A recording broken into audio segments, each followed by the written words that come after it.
అవును గదా! నేను కూడా మేబీ ఈ డౌట్‌తో ఉన్నాను ఇన్ని రోజులు. ఈరోజు ఇది క్లారిఫై అయిపోయింది. అలాగే లేపోతే ఇప్పుడు మనలో ఉన్న కొన్ని ప్రశ్నలకు మనకు సమాధానం దొరకొచ్చు. కొన్నిసార్లు కొత్త విషయాలు తెలుసుకోవచ్చు. కొన్నిసార్లు నిజంగా దేవుడు మనల్ని ఏం చేయమంటున్నాడు? లేదా ఎలా చేయమంటున్నాడు? కొంతమందికి ఏం చేయాలో తెలుసు కానీ, ఎలా చేయాలో తెలీదు.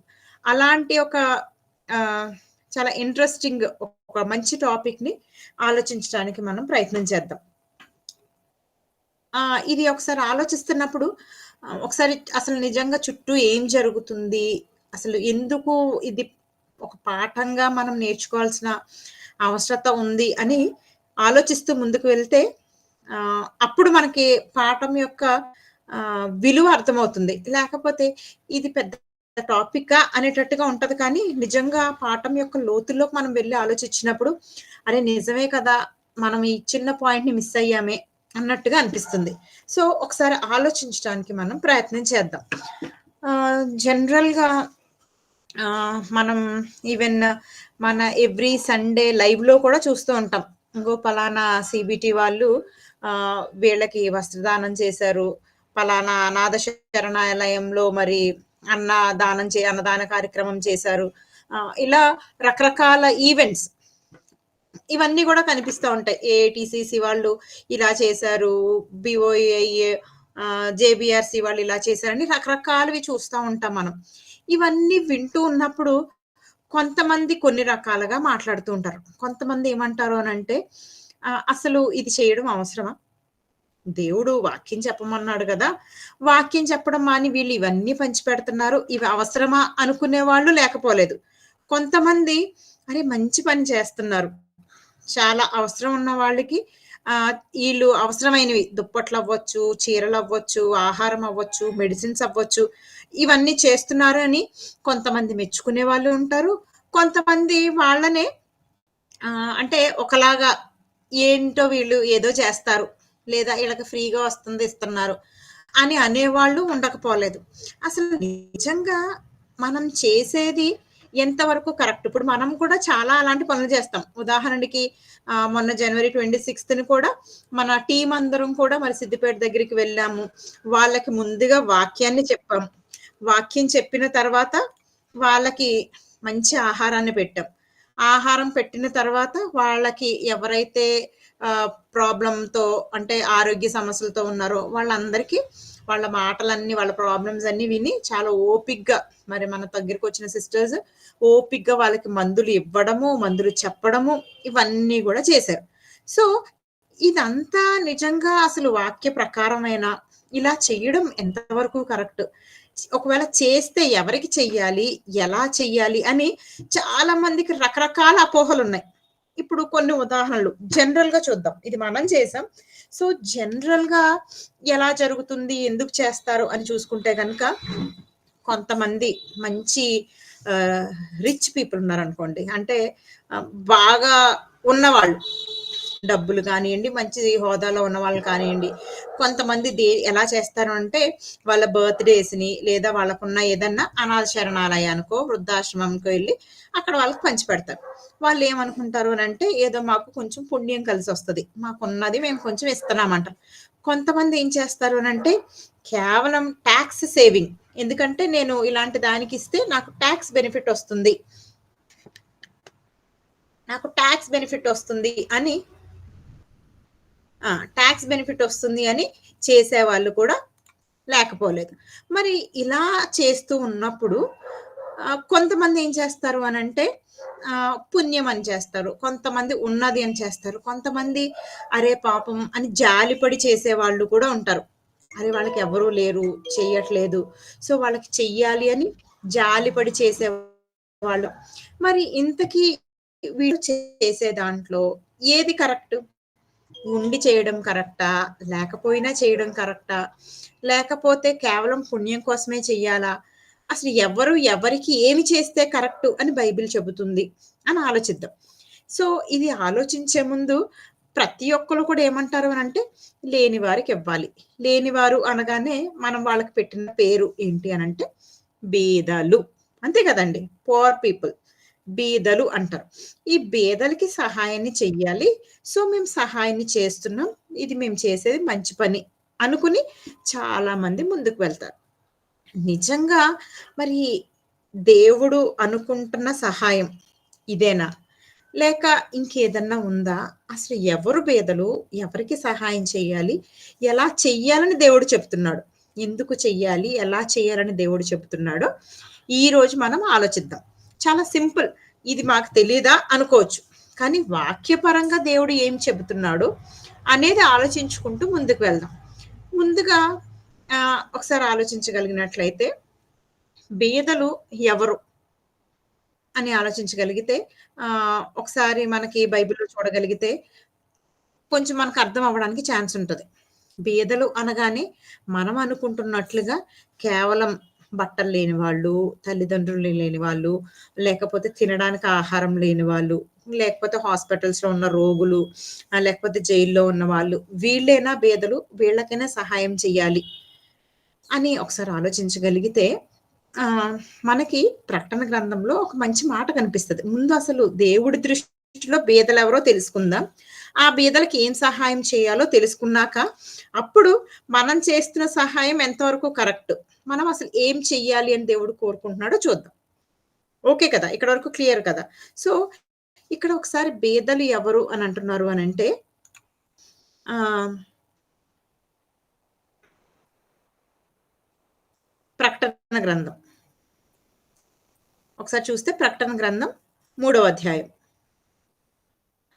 17వ వచనం. ప్రకటన గ్రంథం 3 అధ్యాయాన్ని ఒకసారి చూసుకుంటే మనకర్థమవుతది. అసలు దేవుడు ఎవరిని దౌర్భాగ్యుడు, ఎవరిని బీదవాడిగా మెన్షన్ చేస్తున్నాడు అని ఒకసారి చూడగలిగితే ప్రకటన గ్రంథం 3 అధ్యాయం 17వ వచనం. నువ్వు దౌర్భాగ్యుడవు, దిక్కుమాలిన వాడవు, దరిద్రుడవును, గ్రుడ్డివాడవును, దిగంబరుడవై ఉన్నావని ఎరుగక నేను ధనవంతుడను, ధనవృద్ధి చేసి ఉన్నాను, నాకేమియు కొదవలేదని చెప్పుకొనుచున్నావు. ఇక్కడ ఒకసారి మనం చదువుతుంటే ఎలా అనిపిస్తుందంటే, ఏంటి ఏవో తిట్లులా కనిపిస్తున్నాయి అనిపిస్తది. నువ్వు దౌర్భాగ్యుడవు, దిగంబరుడవు, దిక్కులేనివాడవు. ఒరిజినల్‌గా మనం తిట్టే తిట్లు. ఇక్కడ దేవుడు మనల్ని తిడుతూ ఉన్నాడు. ఎవరిని తిడుతూ ఉన్నాడు అని ఒకసారి ఆలోచిస్తే ఇక్కడ ఏమంటున్నాడు అంటే, గ్రుడ్డివాడవి, అసలు గుడ్డోడివి నువ్వు. నువ్వు దిక్కుమాలినోడివి, నువ్వు దౌర్భాగ్యుడు, నువ్వు దరిద్రుడివి అని నువ్వు ఎరుగక నువ్వేమనుకుంటున్నావు అనంటే, ధనవంతుడను, ధనవృద్ధి చేసి ఉన్నాను, నాకేమీ కొదవలేదని చెప్పుకొనుచున్నావు. ఇక్కడ ఏమంటున్నాడు? నువ్వు నీకు డబ్బులున్నాయి, ఆస్తి చాలా ఉంది అని నువ్వు అనుకుంటున్నావు. కానీ దేవుని దృష్టిలో వాళ్ళని ఏమంటే, నువ్వు దిక్కుమాలినోడివి, నువ్వు గుడ్డోడివి, నువ్వు దరిద్రుడివి అంటున్నావు. అంటే దేవుడి దృష్టిలో ఎవడు పేదవాడిగా కనిపిస్తున్నాడు అనంటే, డబ్బులున్నవాడే పేదవాడిగా కనిపిస్తున్నాడు. అదేంటి? మన దృష్టిలో బాగా డబ్బులున్న వాడిని ఏమంటాం? రిచ్, వెల్తీ పర్సన్ అంటాం. చాలా ధనవంతుడండి, భాగ్యవంతుడండి అంటాం. దేవుడేమో దౌర్భాగ్యుడు అంటున్నాడు. వాడికి అన్నీ ఉన్నాయండి అని మనం అంటాం. దేవుడేమో ఇటు దిక్కుమాలినోడు అంటున్నాడు. ఇక్కడ చూడండి. అంటే ఎవరు దేవుడి దృష్టిలో బీదవారుగా ఉన్నాడు అనంటే, అక్కడ ఏమంటున్నాడు అనంటే, నీవు అగ్నిలో పుటము వేయబడిన బంగారమును, దిశముల సిగ్గు కనపడకున్నట్టు ధరించుకున్నట్టు తెల్లని వస్త్రములను, దృష్టి కలుగునట్లు నీ కన్నులకు కాటుకును నా యొద్ద కొనుమని చెప్పుచు ఏమంటున్నాడు అంటే, మారు మనస్సు పొందుము అంటున్నాడు. ఇక్కడ చూసుకున్నట్లయితే ఎవరిని దేవుడు దిక్కుమాలినోడు, దౌర్భాగ్యుడు, దిష్టుడు అని అంటున్నాడు అనంటే, దరిద్రుడు అని అంటున్నాడంటే, మారు మనస్సు లేనివాడు, అంటే వాక్యము అనే ధనము లేనివాడినే దేవుడు బీదవాడు, దరిద్రుడు, దౌర్భాగ్యుడు అని పిలుస్తున్నాడు. ఇప్పుడు మనం అందరం చూసాం, ఎవరికి ఏది లేదో అది మనం ఇవ్వాలి అని చూసుకున్నాం. సో ఇప్పుడు దేవుని దృష్టిలో బీదవాడు లేదా దౌర్భాగ్యుడు ఎవరు అనంటే, వాక్యము లేనివాడు, మారు మనస్సు పొందని వాడే దౌర్భాగ్యుడు. సో వారికి ఏమి ఇవ్వాలి మనం అనగానే, వాడికి మారు మనసు వచ్చేటట్టుగా మనం మంచి వాక్యాన్ని వాడికి చెప్పినప్పుడే మనం వాడికి సహాయం చేసిన వాళ్ళం అవుతాం. అంతే కదా! దేవుని దృష్టిలో బీదవాళ్ళు ఎవరు అనంటే, వాక్యము లేని వారే బీదలు. వారికి మనం ఏం చేయాలి? వాళ్ళకి మనం వాక్యాన్ని చెప్పాలి. అదే మారు మనసు తెప్పించే మంచి మాటలు వాళ్ళకి చెప్పినప్పుడు, అప్పుడు నిజంగా వాడు దేవుని దృష్టిలో ధనవంతుడవుతాడు. లేకపోతే వాక్యం లేని వాళ్ళు ప్రతి ఒక్కళ్ళు కూడా బేదలే అవుతారు. అందుకే ఇప్పుడు బీదలు అంటే ఎవరో మీరు గ్రహించారు కాబట్టి, ఇప్పుడు నిజంగా బీదల కోసం, బీదలకు సహాయం చేసిన వాళ్ళ కోసం దేవుడు ఏమంటున్నాడో చూసి, ఇప్పుడు మైండ్‌లో మనం ఏం పెట్టుకోవాలి అంటే బీదలు అనగానే వాక్యం లేని వారికి మనం వాక్యం చెప్పాలి. ఇప్పుడు అలా అది మనసులో పెట్టుకొని, అసలు దేవుడు ఏం చెబుతున్నాడో చూద్దాం. ఎందుకంటే మనం వాక్యాన్ని చదివేటప్పుడు అక్షరానుసారంగా చదివేస్తాం. అందుకే యెషయా 58:8లో ఏమంటాడు అనంటే, "నీ తలంపులు వేరు, మనుషుల తలంపులు వేరు. నీ ఆలోచనలు వేరు దేవా, మా ఆలోచనలు వేరు." అంటే మనం ఆలోచించినది, దేవుడు ఆలోచించేది ఒకటి కాదు. ఒకటిగా ఉండదు.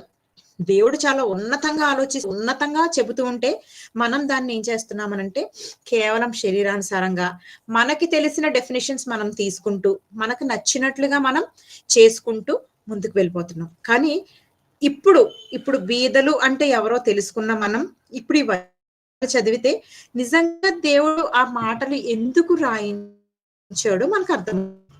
ఒకసారి ఆహ్, బీదలను గూర్చి రాసిన కొన్ని వచనాలు చూసుకుంటే, గ్రంథం 4 అధ్యాయం మొదటి వచనం.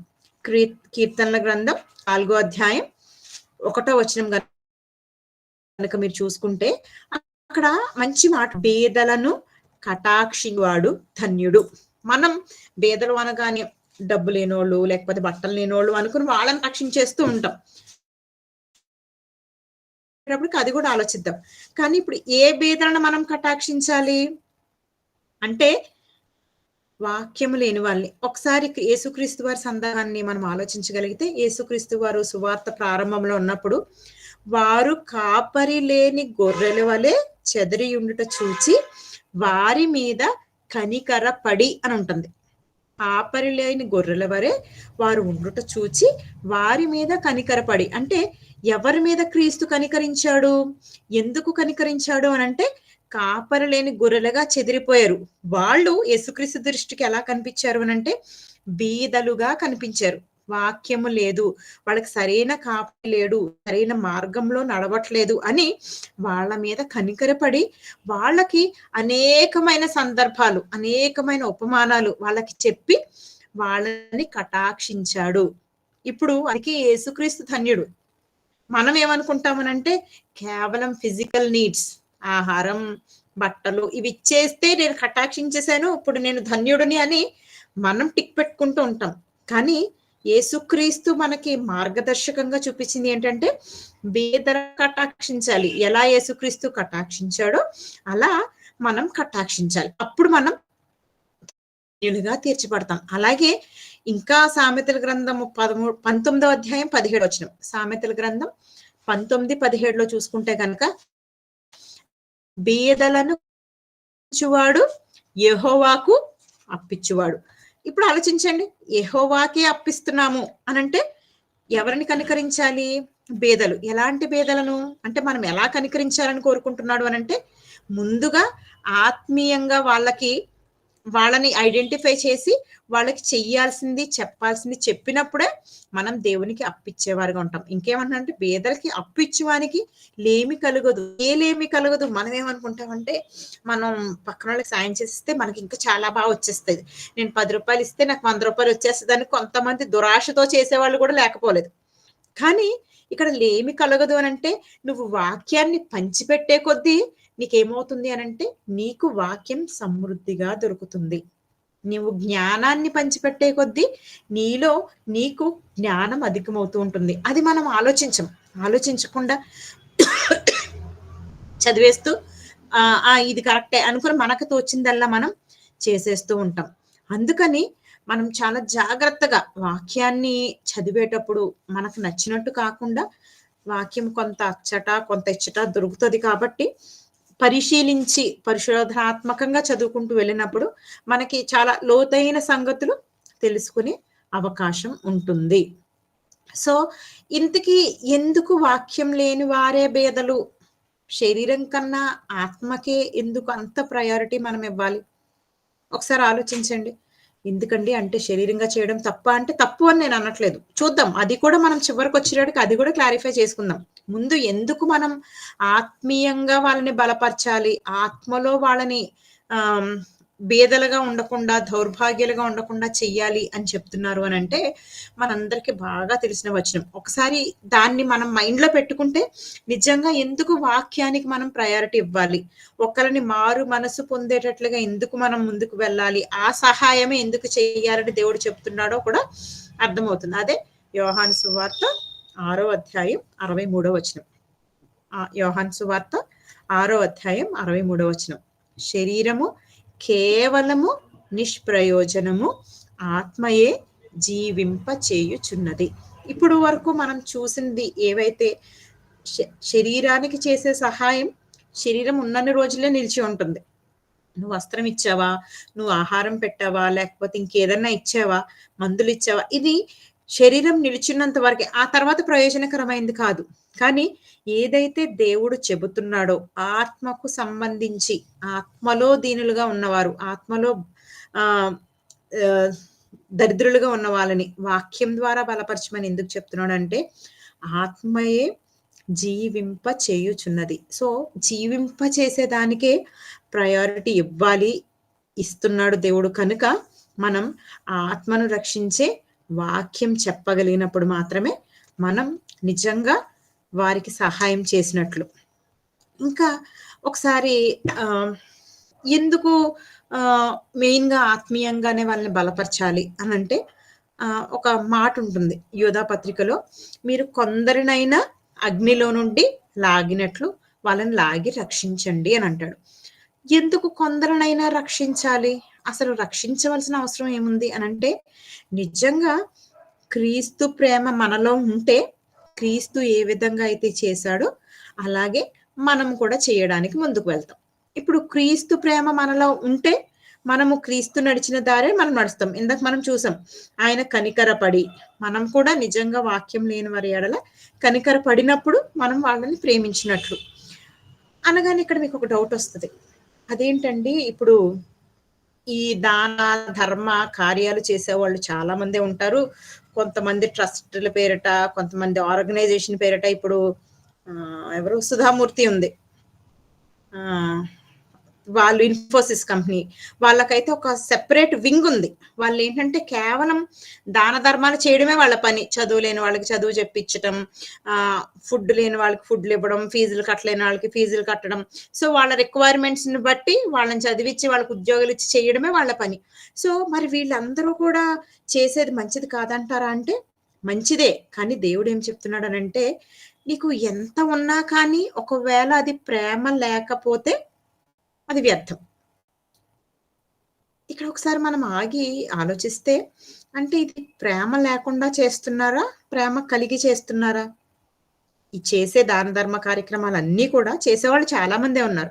ఈ చేసే వాళ్ళందరూ నిజంగా చేసే వాళ్ళ పైన ఇప్పుడు నేనే ఉన్నాను. ఒకళ్ళకి నేను సహాయం చేస్తున్నాను. నిజంగా నేను వాళ్ళ పైన ప్రేమ కలిగి సహాయం చేస్తున్నానా? ప్రేమ కలిగి నువ్వు సహాయం చేస్తే అది వ్యర్థమవ్వదు. కానీ ఒకవేళ నువ్వు వాళ్ళ మీద ప్రేమ లేకుండా నువ్వు చేస్తున్నావు.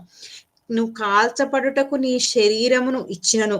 మొదటి కొరింథీలో 13 అధ్యాయంలో ఉంటది. కాల్చబడుటకు నీ శరీరం ఇచ్చినా ప్రేమ లేని వాడవైతే అది వ్యర్థం. అంటే ఇప్పుడు ఆలోచించండి. ఇప్పుడు దాన ధర్మాలు చేసేవాళ్ళందరూ నిజంగా అక్కడ ఉన్న వాళ్ళని ప్రేమించే చేస్తున్నారా? మరి అంత ప్రేమించి చేసేవాళ్ళైతే ఒకసారి ఇప్పుడు మనం ప్రేమించే వాళ్ళకి ఒక పూట ఫుడ్ పెట్టి మానేస్తామా? మనం ప్రేమించే వాళ్ళకి జస్ట్ ఒక్కసారి ఇట్లా ఎళ్లి హలో చెప్పేస్తామా? ఇప్పుడు ఆలోచించగలిగితే నిజంగా ప్రేమ ఉండే ఈ పనులన్నీ చేస్తున్నారా? ఇప్పుడు ప్రేమ ఉన్నవాళ్ళు రెగ్యులర్ విజిట్స్ చేస్తారు. ఇప్పుడు మన చుట్టాలు, మన బంధువులు ఉన్నారనుకోండి. మనం ఏం చేస్తాం? కనీసం 2 నెలలకో, 3 నెలలకో, 6 నెలలకో ఒకసారి ఎళ్తాం, విజిట్ చేస్తాం, పరామర్శిస్తాం. వాళ్ళకి కావాల్సిన అవసరతలన్నీ చూసుకొని వస్తూ ఉంటాం. అది దేనిని సూచిస్తుంది అనంటే, వాళ్ళ మీద మనకున్న ఒక కన్సర్న్ లేదా ఒక ప్రేమ అని మనం చెప్పొచ్చు. అలాగే ఇప్పుడు మరి ఈ దాన ధర్మ కార్యక్రమాలు చేసే వాళ్ళందరూ ప్రేమ గలిగే చేస్తున్నారా? ప్రేమ లేకుండా చేస్తున్నారా? అని ఆలోచించగలిగితే, ఇప్పుడు వాళ్ళు చేసేది కరెక్టా కాదా మనం డిసైడ్ చేసేసుకోవచ్చు. సో, ఇంకా కొన్ని సందర్భాలు యేసుక్రీస్తు వారు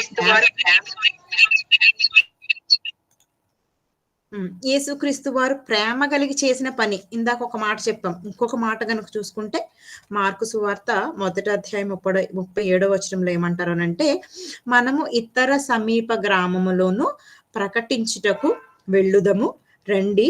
నేను ఇందు నిమిత్తమే కదా పంపబడితిని. ఇక్కడ మనం ఒకసారి ఈ సందర్భాన్ని ఆలోచించి అసలు యేసుక్రీస్తు వారు ఈ మాట ఏ సందర్భంలో అన్నారు అని ఆలోచిస్తే ఇప్పుడు మనం ఆలోచించే పాఠము యొక్క నిజమైన అర్థం మనకు అర్థమవుతుంది. యేసుక్రీస్తు గారు సువార్త ప్రారంభించిన మొదటి రోజులు సమాజ మందిరాల్లో బోధిస్తూ ఉన్నాడు, స్వస్థతలు చేస్తూ ఉన్నాడు. అక్కడ నుంచి సమాజ మందిరాల్లో అపవిత్రాత్మను వెళ్ళగొట్టాడు. సీమోను అత్త ఇంటికి వచ్చాడు, సీమోను అత్తను బాగుపరిచాడు. అక్కడ చాలా మంది వచ్చారు, వాళ్ళందరికీ స్వస్థతలు చేశాడు, దయ్యాలను వెళ్ళగొట్టాడు, అపవిత్రాత్మను వెళ్ళగొట్టాడు, కుష్ఠరోగుల్ని బాగు చేశాడు. ఇదంతా చేసిన తర్వాత ఆయన చీకటి అయిపోయిన తర్వాత అరణ్యంలోకి వెళ్ళిపోయి పర్వతం మీదకి వెళ్ళిపోయి ప్రార్థన చేసుకుంటా ఉన్నాడు. మళ్ళీ తెల్లారేటప్పటికి జనాలందరూ రెడీ అయిపోయారు. దేనికోసం? అయ్యా మాకు బాగాలేదు, మాకు స్వస్థత దయచేయి, మాకు దయ్యం పట్టింది, మమ్మల్ని బాగు చేయి, మాకు కుష్ఠరోగం.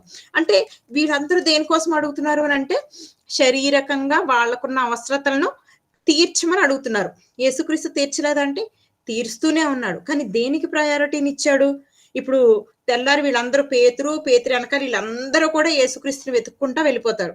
ఇదిగో నీ కోసం మేము అందరం వెతుకుతున్నాము అనగానే యేసుక్రీస్తు వావ్ వెరీ గుడ్, నేను ఇప్పుడు స్వస్థతలు చేసేస్తాను మీ అందరికి అంటూ ముందుకు రాలే. ఏమన్నాడు అనంటే, నేను ఇతర సమీప గ్రామములోను ప్రకటించుటకు వెళ్ళుదము. స్వస్థపరచడానికి వెళ్తాను అని అనట్లే, ప్రకటించుటకు వెళ్ళుదుము రండి అని వాళ్ళను కూడా దేని వైపు నడిపిస్తున్నాడు అనంటే వాక్యాన్ని ప్రకటించటానికి, ఈ శుభవార్త సువార్తని అందరికీ తెలియచేయడానికే వెళ్తున్నాడు. ఇందు నిమిత్తమే నేను పంపబడ్డాను. ఇప్పుడు ఆలోచించండి, యేసుక్రీస్తు చెప్పిన మాటలు చేసిన పనులు చూసినప్పుడు ఆయన ఎవరిని కటాక్షిస్తున్నాడు? ఆయన ఏ పని చేయడానికి ముందు ప్రయారిటీ ఇస్తున్నాడు అనంటే శరీరాలకి సందర్భాలు ఆయన చేస్తూనే ముఖ్యంగా దేనికి ఇస్తున్నాడు అనంటే ఆత్మను రక్షింపబడడానికి అవసరమైన వాక్యాన్ని చెప్పడానికి యేసుక్రీస్తు చాలా ప్రయారిటీ ఇస్తున్నట్టుగా చెప్తూ ఉన్నాడు. మనకి అదే యెషయా గ్రంథము 6:21 కూడా మనకు కనిపిస్తుంది. బంధింపబడు వారికి విముక్తిని ప్రకటించుట. దేంట్లో బంధింపబడిన వారికి? రోగముల, వ్యాధుల, అపవిత్రాత్మ బంధకాల? ఇవన్నీ కాదండి.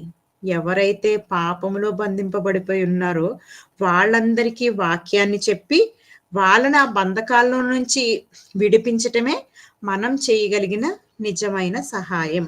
ఇప్పుడు బీదలు ఎవరు అనంటే ఎవరైతే దేవుని గూర్చిన మాటలు, ఆయనను గూర్చిన ప్రేమను గూర్చిన సందర్భాలు లేదా వాళ్ళు యొక్క మారు మనసు లేదో వీళ్ళందరూ కూడా బీదలుగా ఉన్నారు. వీళ్ళకి మనం ఏం చెయ్యాలి అని అంటే వాక్యాన్ని చెప్పాలి, ఆత్మలను రక్షించే మంచి మాటలు చెప్పాలి, వాళ్ళు మారు మనసు పొందే దిశగా మనం వాళ్ళని నడిపించాలి. యేసుక్రీస్తు ఎలాగైతే చేశాడో అలా ఆ బీదలను కటాక్షించినప్పుడు మాత్రమే మనం బీదలకు సహాయం చేస్తున్నట్టు. ఓకే, ఇది ఒక ఫస్ట్ పార్ట్ అనుకుంటే బీదలు ఎవరు, ఎలా సహాయం చేయాలి అనేది మనకి క్లారిటీ వచ్చింది. ఇప్పుడు మనకున్న డౌట్స్ ని క్లారిఫై చేసుకుందాం. మరి వీళ్ళకి వస్త్రదానము, ఈ ధర్మ కార్యాలు చేయడం కరెక్టేనా కాదా అనగానే చాలా మందికి ఒక డౌట్ ఉండిపోయింది. అదేంటి అని అంటే లూకా సువార్తలో మనం చూసినట్టుగా మంచి సమరయుడు, ఈ ఉపమానం మనందరికీ తెలుసు. ఒక సమరయుడు ఉన్నాడు. ఒక దొంగవాడు యెరూషలేము నుండి యెరికోకు వెళ్తూ ఉన్నాడు, దొంగలతో పట్టబడ్డాడు. అతనికి దెబ్బలు తగిలిని, పడిపోయాడు. వాళ్ళు దొంగలు దోచుకుని అతను వదిలేసి వెళ్ళిపోయారు. ముందు ఒక యాజకుడు వెళ్ళాడు, ఒక లేవీయుడు వెళ్ళాడు. వాళ్ళు ఏం పట్టించుకోలేదు, చూసుకుని పక్క నుంచి వెళ్ళిపోయారు. కానీ ఒక సమరయుడు వెళ్ళాడు. వెళ్ళి ఏం చేశాడు అని అంటే అతన్ని లేపాడు, అతని గాయాలని ద్రాక్షరసంతో నూనెతో కడిగాడు, కట్టాడు. తనకున్న కొద్దిపాటి డబ్బులు కూడా ఇచ్చి అక్కడ ఒక పూటకూలం అని ఇంట చేర్చి కేర్ తీసుకోమని చెప్పి, నేను రిటర్న్‌లో వచ్చినప్పుడు మళ్ళీ పట్టించుకుంటాను అని చెప్పి, అంటే ఇంకేదన్నా డబ్బులు ఎక్కువగా మీరు పెడితే గనక ఖర్చు పెడితే నేనది కూడా ఇచ్చేస్తాను అని చెప్పి, అతడు తన దారిన వెళ్ళిపోయాడు. ఇది మనకు తెలిసిన ఉపమానం. ఇప్పుడు చాలా మందికొచ్చే డౌట్ ఏంటి అనంటే, మరి ఇక్కడ ఈ మంచి సమరయుడు ఉపమానంలో ప్రేమించే చేశాడా? అక్కడేమన్నా వాక్యం చెప్పినట్టు లేదు కదా! మరిప్పుడు తన సహోదరుని సహాయం చేశాడు కదా! మరి ఇది లెక్కలోకి రాదా? అని మనకొక డౌటుంటుంది. ఇక్కడ మనం ఒకసారి ఆలోచించగలిగితే, మంచి సమరయుడు చేసింది మంచి కార్యమే. కాబట్టే మంచి సమరయుడిగా పిలువబడ్డాడు. ఇక్కడ మనం గమనించాల్సింది ఏంటి అనంటే, ఎవరైతే ఆపదలో ఉన్నారో వాళ్ళకి మనం తప్పకుండా సహాయం చేయాలి. తప్పకుండా మనం వారికి సహాయం చేయాలి. ఇప్పుడు ఎమర్జెన్సీలో ఉన్నారు. మనం రోడ్డు మీద వెళ్తున్నాం. ఎవరో కింద పడిపోయారు. మనం చేయగలిగిన సహాయమే. వాళ్ళని లేపి పక్కన కూర్చోబెట్టగలగడం మనం చేయగలిగిన సహాయమే. అది మనం చెయ్యాలి. అదేంటండి ఇప్పటి వరకు మీరు వాళ్ళే బీదలన్నారు కదా అని అంటే, నిజంగా నువ్వు ఖాళీగా ఉండి ప్లాన్ చేసుకొని నువ్వు చేయాలనుకుంటావు చూడు, అప్పుడు నువ్వు చేయాల్సింది ఏంటి అనంటే, వాక్యాన్ని ప్రకటించాలి. ఇలాంటి టైంలో ఏదైతే అవసరత ఉందో వాళ్ళకి, ఏదైతే ఆపదలో ఉన్నారో, ఎమర్జెన్సీలో ఉన్నారు, అప్పుడు నువ్వు చేయదగిన సహాయం వారికి చేయాలి. అందుకే మనకి యాకోబు పత్రిక 4 అధ్యాయం 17 వచనంలో కూడా ఉంటుంది. మేలైనది చెయ్యనెరిగియు అలాగు చేయని వానికి పాపము తగులును. అంటే మీరు మేలైనది చెయ్యాలని మీకు తెలిసినప్పుడు అది చెయ్యకపోతే కూడా పాపమే. అవసరతలలో ఉన్న వాళ్ళకి మీరు తప్పకుండా సహాయం చెయ్యాలి. ఇది కంపల్సరీ. అప్పుడు లేదు నేను ఇప్పుడు దెబ్బ తగిలి కొట్టుమిట్టాడుతూ ఉన్నాడు. కూర్చోబెట్టి నేను ఆత్మకు సంబంధించిన వాక్యం చెప్తాను అని అంటే, వాడు అసలు వినే పొజిషన్‌లో లేనప్పుడు మనం ఏం చెప్తే వాళ్ళకి ఏం ప్రయోజనం? కానీ వాడికి కొంచెం సేద తీరిన తర్వాత కొంచెం మంచి మాటలు చెప్పామనుకోండి, వాడు వినకుండా ఉంటాడా? అది ఆపదలో సరైన సహాయం చేయడం అంటే. ఇంకొక డౌట్ రావచ్చు. సరే అండి, ఇప్పుడు ఆపదలో ఉన్న వారికి సహాయం చేయాలి. వాక్యములో బేదరైన వారికి సహాయం చేయాలి. ఆపదలో ఉన్న వారికి సహాయం చేయాలి. మరి ఇప్పుడు మేము మిగిలినవన్నీ చేస్తున్నాం కదా! మరి ఎంతవరకు కరెక్ట్ చెయ్యొచ్చా? చేయకూడదా? అని ఒకసారి ఆలోచిస్తే మనం ముందు ఒక చిన్న క్లారిటీ తీసుకొని ముందుకు వెళ్దాం. సహోదరులకి మనకి మత్తయి సువార్త 25 అధ్యాయంలో ఇంకొక ఉపమానం కనిపిస్తుంటుంది. అక్కడ ఏమంటాడు అంటే, నా కుడి సైడ్ గొర్రెలున్నాయి, ఎడమ సైడ్ మేకలున్నాయి. రెండిటిని వేరుపరిచాను అని చెప్పిన తర్వాత ఏమంటాడంటే, ఇదిగో జగత్తు పునాది వేయబడక మునిపే మీ కొరకు ఏర్పాటు చేయబడిన రాజ్యాన్ని స్వతంత్రించుకొనుడు అని కుడివైపున వాడిని పిలిచి చెప్తాడు. పిలిచి ఏమంటాడు అనంటే, ఇదిగో నేను రోగినై ఉన్నాను, మీరు నన్ను చూడవచ్చారు. నేను చెరలో ఉన్నాను, నా దగ్గరకొచ్చారు. నేను ఆకలి కొన్నాను, మీరు నాకు ఆహారం పెట్టారు. నేను దిగంబరినై ఉన్నాను, మీరు నాకు వస్త్రాన్నిచ్చారు అని ఇవన్నీ చెప్తాడు. ఇయన్నీ చూడగానే అబ్బా! ఎగ్జాక్ట్ మనం చేసేదే కదా అనిపిస్తుంది. కానీ అలా అదే అధ్యాయాన్ని మనం కిందకి వెళ్ళిపోగలిగితే మత్తయి సువార్త 25 అధ్యాయం 37 అనుకుంటా. ఒకసారి చూడండి. మత్తయి సువార్త 25.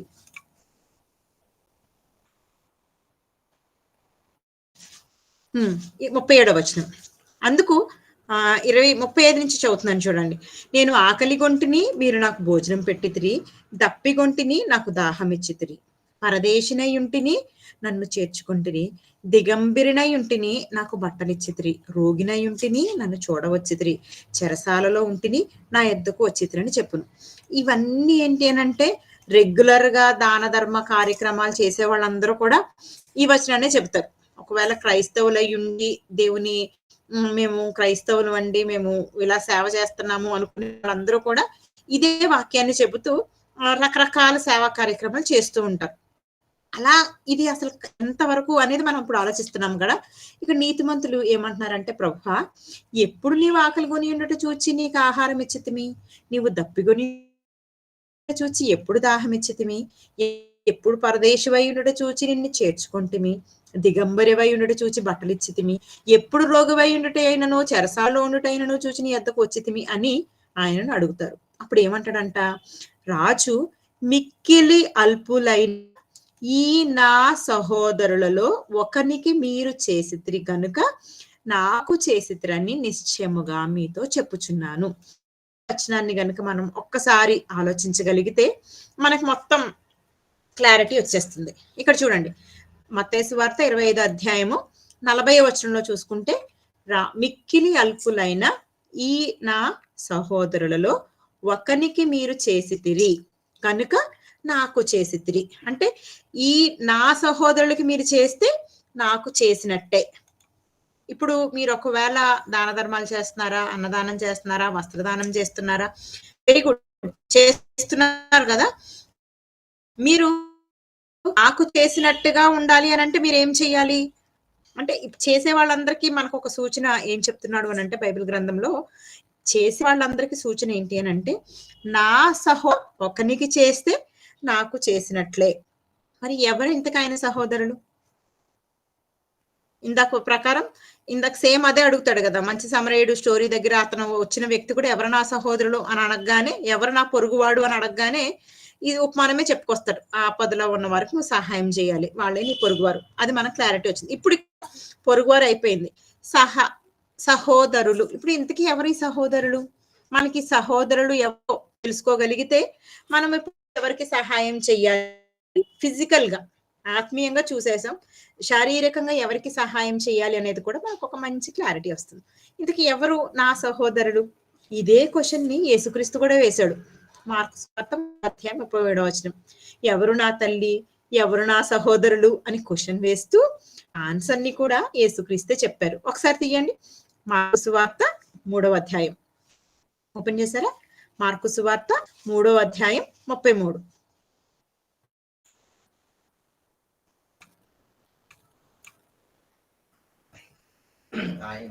ఆయన నా తల్లి నా సహోదరులు ఎవరని తన చుట్టూ కూర్చున్న వారిని కలయ చూచి, ఇదిగో నా తల్లియు నా సహోదరులను దేవుని చిత్తము చొప్పున జరిగించువాడే నా సహోదరుడును సహోదరియు తల్లియు అని చెప్పెను. ఇక్కడ మనకి ఆన్సర్ దొరుకుతుంది. ఈ నా సహోదరుల్లో మిక్కిలి అల్పులైన ఈ నా సహోదరుల్లో ఒకరికి చేయమన్నాడు. ఎవరు ఆ సహోదరులయ్యా అని మనం యేసుక్రీస్తుని అడిగితే, ఎవరైతే దేవుని చిత్తం, తండ్రి చిత్తము చొప్పున ఎవరైతే జరిగిస్తారో వాళ్ళే నా సహోదరుడు, సహోదరి, తల్లి. వీళ్ళకి మనం సహాయం చేయాలి. ఎవరైతే నిజంగా దేవుని చిత్త ప్రకారం తండ్రి పనులలో ఉంటున్నారో వాళ్ళకి మనం ఫస్ట్ ప్రయారిటీ ఇచ్చి వాళ్ళకున్న అవసరతలను తీర్చినప్పుడు మాత్రమే నిజంగా మనం వారికి సహాయం చేసినట్లు. అప్పుడు క్రీస్తు దాన్ని కౌంట్లోకి తీసుకుంటాడు, దేవుడు దాన్ని కౌంట్లోకి తీసుకుంటాడు. ఇప్పుడు చాలా మంది చేసే పొరపాటు ఏంటి అని అంటే, ఇంట్లో ఉన్న వాళ్ళని పట్టించుకోరు, తమ చుట్టుపక్కల ఉన్న వాళ్ళని పట్టించుకోరు. కానీ ఏం చేస్తారు అని అంటే, ఎక్కడికో అనాథ శరణాలయంకి వెళ్ళిపోయి అక్కడ చేసేస్తామని అంటాం. అది ఎంతవరకు కరెక్ట్ చెప్పండి? ఎవరైతే నిజంగా వాక్యపరంగా ఉన్నారో, ఎవరైతే నిజంగా నీ ఇంట్లో నీ సహోదరులు, నీకు తెలిసిన వాళ్ళు, నీ సంఘంలోని వాళ్ళు ఉన్నారో వాళ్ళకి ఫస్ట్ ప్రయారిటీ ఇవ్వాలి. ఒకవేళ మనం ఇక్కడ మానేసి ఎక్కడికో చేస్తున్నామని అనుకోండి, అది కరెక్ట్ కాదు. చెయ్యండి, చెయ్యొద్దు అనట్లేదు, కానీ చేసేటప్పుడు ముందుగా మనం ఎవరిని కన్సిడర్ చేయాలి అని అంటే, ఎవరైతే దేవుని చిత్తము చొప్పున అంటే పరిశుద్ధులు, దేవుని సంఘములో ఉన్నవారు, మన తోటి సహోదరులు, మన తోటి, ఇక్కడ సహోదరులు అనగానే అయితే మన అన్న తమ్ములు అక్క చెల్లెలకి చేసుకుందామా అంటే, వాళ్ళు దేవుని చిత్త ప్రకారం చేస్తుంటే వెరీ గుడ్, ఫస్ట్ ప్రయారిటీ వాళ్ళకి ఇవ్వచ్చు, తప్పు కాదు. ఒకవేళ వాళ్ళు దేవుని చిత్తంలో లేరు కానీ దేవుని చిత్తంలో దేవుని ఆజ్ఞల ప్రకారం నడిచే వాళ్ళు ఉన్నారు అని అంటే, మీరప్పుడు మీ తోడ పుట్టిన వారి కన్నా కూడా మీ ఎవరైతే దేవుని చిత్త ప్రకారం చేస్తున్నారో వాళ్ళకి ముందుగా సహాయాన్ని, అది ఆత్మీయంగా వారిని బలపరచడమైనా అవ్వచ్చు, శారీరకంగా వారికి ఉన్న అవసరతలను తీర్చడమైనా కూడా కావచ్చు. ఈ రెండు కూడా అప్పుడు మనం చేయడానికి సిద్ధపాటు కలిగి ఉండాలి. అందుకే ఏది ఫస్ట్ ప్రయారిటీ? ఇప్పుడు మనకు డౌట్ రావచ్చు, సరే అండి, బేదలంటే వాక్యం అని చెప్పారు, ఆత్మీయంగా అన్నారు, ఇది శారీరకంగా అన్నారు, సో మరి ఫస్ట్ ప్రయారిటీ దేనికి ఇవ్వమంటారు అంటే, ముందే అనుకుంటా, అవునండి ఆత్మయే జీవింప చేయొచ్చుంది కదా, ఆత్మకి ఇచ్చేద్దాం అని అనుకుంటే, నిజంగా ఇలా చేసిన వాళ్ళు ఎవరైనా ఉన్నారా అంటే, ఇప్పుడు మనకి ఎవరో ఒకరు మార్గదర్శకం చూపించాలి కదా. యేసుక్రీస్తుని చూసాం. ఇంకెవరన్నా మరి ఏది ఫస్ట్ ప్రయారిటీ అని మనం డిసైడ్ చేసుకోవాలి. ఒకవేళ డిసైడ్ చేయలేకపోతున్నామనంటే, మనకు బైబిల్‌లో ఏదన్నా ఆధారం ఉందా అని ఒకసారి చూసుకుంటే, అదే అపోస్తల కార్యాలు 6వ అధ్యాయం 2వ వచనంలో చూసుకుంటే గనక ఏమంటాడు అనంటే, అక్కడ సందర్భం ఒకసారి చూసుకొని మనం అదేంటో వచనం చదువుదాం. అక్కడ శిష్యులు, అపోస్తలులు వీళ్ళందరూ ఉంటారు. వాళ్ళు వాక్యాన్ని బోధిస్తూ ఉంటారు. అక్కడ ఏమైందంటే కొంతమంది విధవరాళ్ళు, ఇదిగో మాకు అన్నం సరిగ్గా పెట్టట్లేదు. మమ్మల్ని చిన్న చూపు చూసారు. వీళ్ళందరూ అంటే ఈక్వల్‌గా మమ్మల్ని ట్రీట్ చేయట్లేదు అని అక్కడ సంఘంలో ఉన్న వాళ్ళు ఒక కంప్లెయింట్ రైజ్ చేస్తారు. ఇలా రైజ్ చేసినప్పుడు శిష్యులేమంటారు అనంటే, అమ్మా! అసలు విధవరాలిని ఫస్ట్ ప్రయారిటీ ఇవ్వాలి మనం. సో, మనం వాళ్ళనే చూసేసుకుందాం అనుకుని వాళ్ళు డెసిషన్ తీసుకోలేదు. వాళ్ళు దేనికి ప్రయారిటీ ఇచ్చారని చూస్తే, శిష్యులు వాక్యము బోధించుట మాని ఆహారము పంచిపెట్టుట యుక్తము కాదు. మేము మొదటిగా వాక్యాన్ని బోధించాలి. తర్వాత ఆహారాన్ని పంచిపెట్టాలి అని ఏం చేశారు? వదిలేసారా? సో, ఇంకసల పోతే పోనీయండి. ఎవరైతే ఏంటి మేము వాక్యం చెప్పుకుంటా పోతాం. ఆళ్ళేం తింటే ఏంటి? తినకపోతే ఏంటి? వాళ్ళు బాగుపడితే ఏంటి? బాగుపడకపోతే ఏంటి? కష్టపడితే ఏంటి? అని అనలేదు. వాళ్ళు కొంతమందిని ఎంపిక చేసి, వాళ్ళ ప్రాబ్లమ్స్ అన్నీ సాల్వ్ చేయడానికి ఒక కమిటీ, మనం అంటాం కదా! ఒక కమిటీస్ ఏశారు అని. సో, అలా ఒక కమిటీని వేసి వాళ్ళకి ఆ పని అప్పజెప్పి, వీళ్ళు మాత్రం ముందుగా వాక్యాన్ని ప్రకటించడానికే వెళ్లారు. దాన్ని వదిలిపెట్టలేదు. దానికి వేరే వాళ్ళకి అప్పజెప్పి, వీళ్ళు చేయవలసిన ముఖ్యమైన పని ఏదైతే ఉందో వాక్యమును ప్రకటించుట అనే దానికోసమే వీళ్ళు వెళ్ళినట్లుగా మనం చూడొచ్చు. ఇంకా మనం ముందుకు వెళ్తే, ఇంకా వీళ్ళు చేసినవి అంటే యేసుక్రీస్తు చేసినవి చూసాం. ఇప్పుడు అపోస్తలుడు నిజంగా ఏ విధంగా మనకి మాదిరి చూపారు అనేది చూస్తే, అపోస్తల కార్యాలు 3 అధ్యాయంలో చూసుకుంటే, అక్కడ పేతురు, యోహానులు కూడా మందిరానికి వెళ్తూ ఉంటారు. మందిరానికి వెళ్తూ ఉన్నప్పుడు అక్కడ ఒక ఏమంటారు? పుట్టినప్పటి నుంచి కుంటివాడుగా ఉన్నవాడు ఒకడు కనిపిస్తాడు. కనిపిస్తూ ఉండగానే వాళ్ళు ఎప్పటినుంచో అక్కడ భిక్షం అడుక్కునేవాడనమాట. సో, పేతురు, యోహానుల దగ్గర కూడా ఏదన్నా దొరుకుతది ఏమో అని చూస్తూ ఉంటాడు. వాళ్ళ వైపు ఆశగా చూస్తా ఉంటాడు. ఏదన్నా ఇస్తారేమో. ఇప్పుడు అడుక్కునే వాళ్ళకి ఏముంటది చెప్పండి? ఏదో ఒకటి ఒక రూపాయో, రూ. 10 ఎంతో కొంత ఏస్తారు. లేదా కొంతమంది ఫుడ్ ఇస్తారు. సో, అట్లా ఇస్తారని ఈ భిక్షగాడు కూడా వెయిట్ చేస్తూ ఉన్నాడు మందిరం దగ్గర. వెయిట్ చేస్తూ ఉన్నప్పుడు పేతురు, యోహానులు ఎళ్లారు. చూసారు. చూసి ఏం చేశారు అనంటే, ముందుగా ఇదిగో మా దగ్గర డబ్బులైతే లేవు కానీ అనగానే అవతలోడికి ఎలా ఉంటదంటే, ఈ మాత్రం దానికి ఇంత బిల్డప్ ఎందుకు అనుకుంటాం. కానీ ఆయన చూస్తా ఉన్నాడు. ఏంటి దొరుకుతది నాకు అన్నట్టుగా చూస్తున్నాడు. అప్పుడు వీళ్ళిద్దరు ఏమన్నారంటే, మాకు కలిగినదే మేము నీకు ఇస్తాము. మాకు కలిగిందే నీకిస్తాము అనగానే, సరే ఏదో ఒకటైతే ఇస్తాడు గదా! అడుక్కునేవాడికి ఏం గావాలి? ఏదో ఒకటి గావాలి. సో, ఏదైతే ఇస్తాడు అని చూస్తూ ఉండగా, సరే నువ్వు లేచి నిలబడు అని చక్కగా చేతులిచ్చి నిలబడేటప్పటికి అసలు గంతులు వేయడం ప్రారంభించాడట. అప్పుడు దాకా మందిరం బయట ఉన్నవాడు మందిరం లోపలికి వచ్చి దేవుడిని స్తుతించడం ప్రారంభించాడు. ఇక్కడ ఈ పేతురు, యోహానులు చేసింది చూస్తే డబ్బులివ్వచ్చు. మరీ అంత డబ్బులు లేని బీదోళ్ళేమీ కాదు వాళ్ళు. కానీ వీళ్ళు ఏది ఇవ్వడానికి ప్రయత్నం చేశారు అనంటే మనం అనుకోవచ్చు, స్వస్థతే కదండీ అనుకోవచ్చు. కానీ స్వస్థత చేయడం వెనకాల ఏం దాగి ఉందనంటే, అతనిని మందిరములోనికి దేవునిని స్తుతించులాగన నడిపించారు. అంటే ఆ మనిషిలో ఒక మార్పు ఫిజికల్‌గానే కాదు, ఆత్మీయంగా కూడా ఒక మార్పు తీసుకొచ్చే పని చెయ్యగలిగారు. ఇప్పుడు దీనిని బట్టి మనం ఆలోచిస్తే, మనం ఎక్కడన్నా ఒక ధర్మ కార్యమో, దాన కార్యాలు ఏవన్నా చేసినప్పుడు మనం చేయవలసింది ఏంటి అంటే, ఫిజికల్‌గా చేస్తూ ఉంటారు. దానితో పాటు చేయవలసింది ఏంటి అనంటే, వాళ్ళ ఆత్మలకు కావాల్సిన ఆహారం, వాళ్ళకి ఆత్మలకు కావాల్సిన వస్త్రం. అదే కదా! ఇందాక నువ్వు దిగంబరిగా ఉన్నావు, నువ్వు దిశమొల కప్పుకొనున్నట్లు నా దగ్గర వస్త్రం కొనుక్కో, నీ కళ్ళకు కావాల్సిన కాటిక కొనుక్కో అన్నాడు. అంటే వాళ్ళకి ఏదైతే ఆత్మీయంగా అవసరత ఉన్నదో దానిని తీరుస్తూ మనకొక ఆప్షన్ వచ్చింది. సరే ఎక్కడో అనాథ శరణాలయంకి మేము వాక్యం చెప్తామంటే ఫస్ట్ మనల్ని రానియరు. కానీ ఆహారం పెడతాము అనగానే రానిస్తారు. అప్పుడు ఏం చేయాలి అనంటే, ఆహారము పంచిపెట్టడం మాత్రమే కాక, వాక్యాన్ని కూడా మనం పంచిపెట్టగలగాలి. అప్పుడే మనం చేసే ధర్మకార్యం ఏదైతే ఉందో దాన్ని దేవుడు టిక్ పెట్టుకుంటాడు. లేదు అందరూ చేసినట్టుగానే ఏదో నాకున్నదో, లేపోతే నాకు పుణ్యం వస్తదో, పురుషార్థం వస్తదో అనుకుని మనం అనాలోచనగా చేశామనుకోండి, దాని వలన మనకి పెద్దగా ఉపయోగం ఉండదు. గనుక ఇంతకీ మీరు ఎవరెవరికి చెయ్యొచ్చు? అంటే సహోదరులు అని చూసాం. ఆపదలో ఉన్న వారికి చూసాం. బీదలకు అనగానే వాక్యం లేని వారికి. ఇంకా మనం కొంచెం నాకు క్లారిటీ కావాలండి, ఇంకా నాకు డౌట్‌లున్నాయి అని అనుకుంటే గనక, దేవుడి పనిలో ఉన్న ఎవరికైనా సహాయం చేయొచ్చు. వాళ్ళు సేవకులే అవ్వచ్చు, పరిచారకులే అవ్వచ్చు, దైవ వాక్యోపదేశకులే అవ్వచ్చు.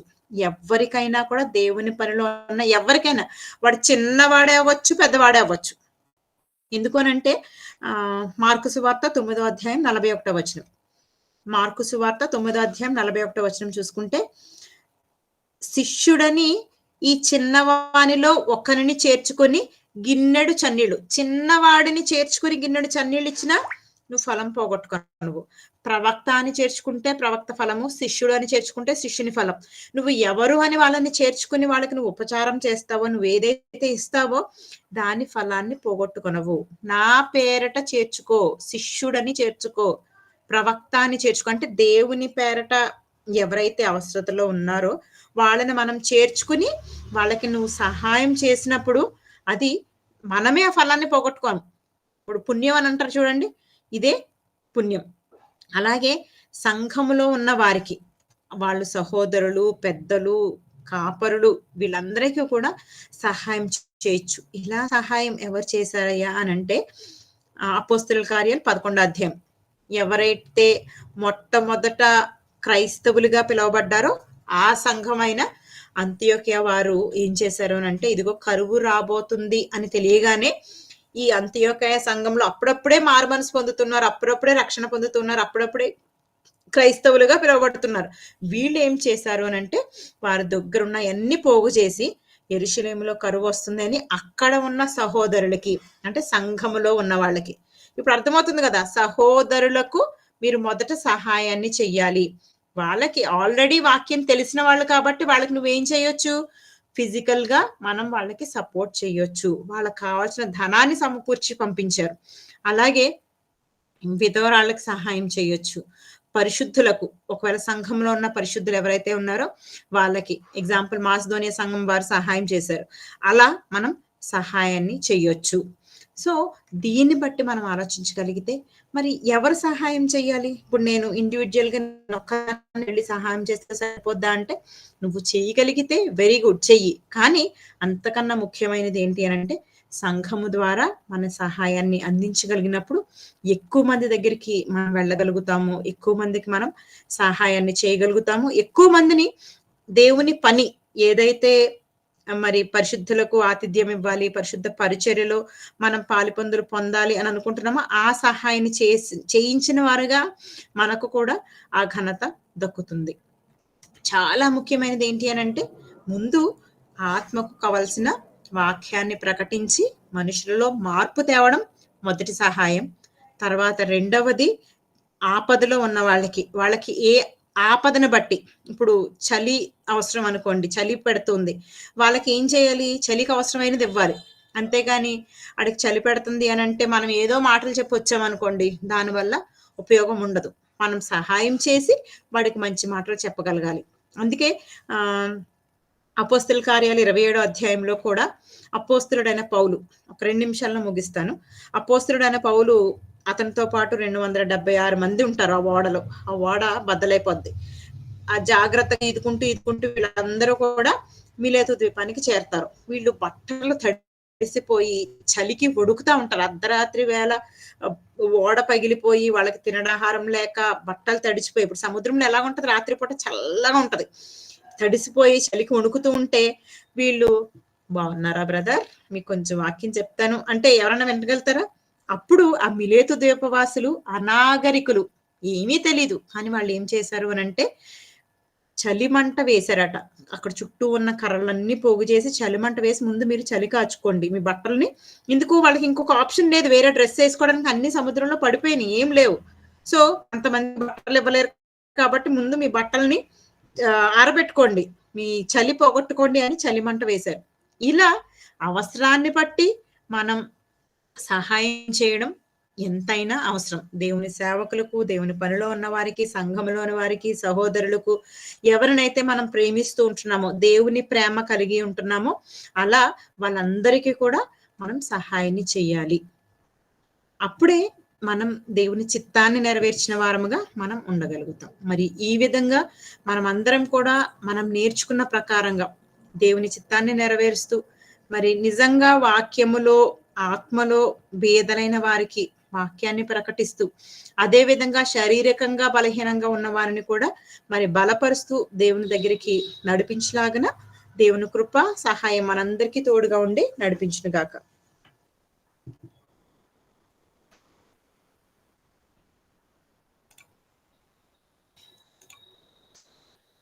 ప్రార్థన చేసుకొని మన ఈ సెషన్‌ని ముగించుకుందామండి. కళ్ళు మూసుకున్నట్లయితే ప్రార్థన చేసుకుందాం.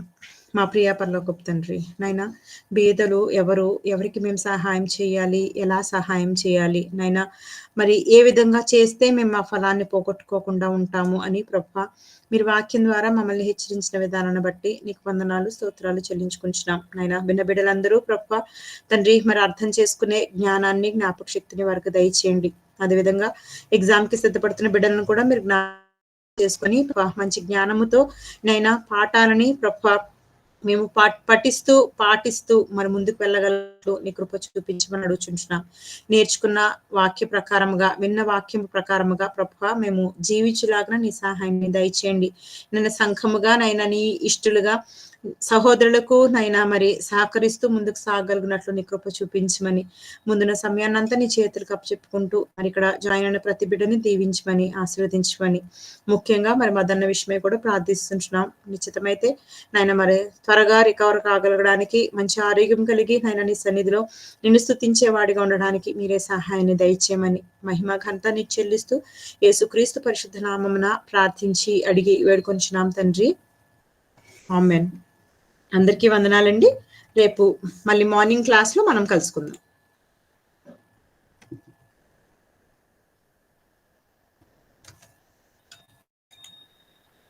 D2 రాసేవాళ్ళు